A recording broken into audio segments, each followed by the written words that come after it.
കൂറുമാറിയ പഞ്ചായത്ത് പ്രസിഡന്റിനെയും മുൻ പ്രസിഡന്റിനെയും അയോഗ്യരാക്കി തെരഞ്ഞെടുപ്പ് കമ്മീഷൻ. കൊല്ലം ജില്ലയിലെ വിളക്കുടി ഗ്രാമപഞ്ചായത്ത് പ്രസിഡന്റ് റെജീന തോമസ്, മുൻ പ്രസിഡന്റ് KR ശ്രീകല എന്നിവരെയാണ് അയോഗ്യരാക്കിയത്.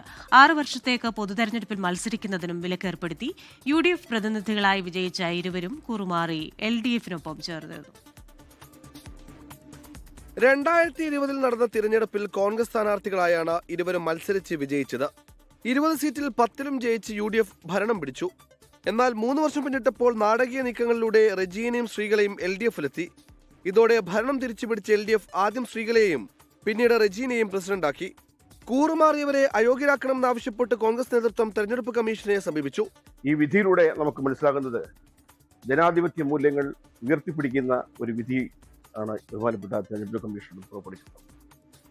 അധികാരമോഹത്തിന് പുറകെ പോകുന്ന ആളുകൾക്കുള്ള ഒരു താക്കീതാണ് ഈ വിധി. ഇരുവരെയും അയോഗ്യരാക്കിയതോടെ പടക്കം പൊട്ടിച്ചും മധുരം വിതരണം ചെയ്തും പ്രതിപക്ഷം ആഘോഷിച്ചു. പഞ്ചായത്ത് ഭരണം അവസാനിക്കാൻ ആഴ്ചകൾ മാത്രം ബാക്കി നിൽക്കെയുള്ള വിധി LDF-ന് കനത്ത തിരിച്ചടിയാണ്. 24 കൊട്ടാരക്കര. ലോകത്തെവിടെയായാലും ഏത് സമയത്തും 24 വാർത്തകളും ഓഗ്മെന്റഡ് റിയാലിറ്റി പാക്കേജുകളും എക്സ്പ്ലെയിനറുകളും വിശദമായി കാണാൻ ഞങ്ങളുടെ YouTube ചാനൽ നിങ്ങൾക്ക് സബ്സ്ക്രൈബ് ചെയ്യാം.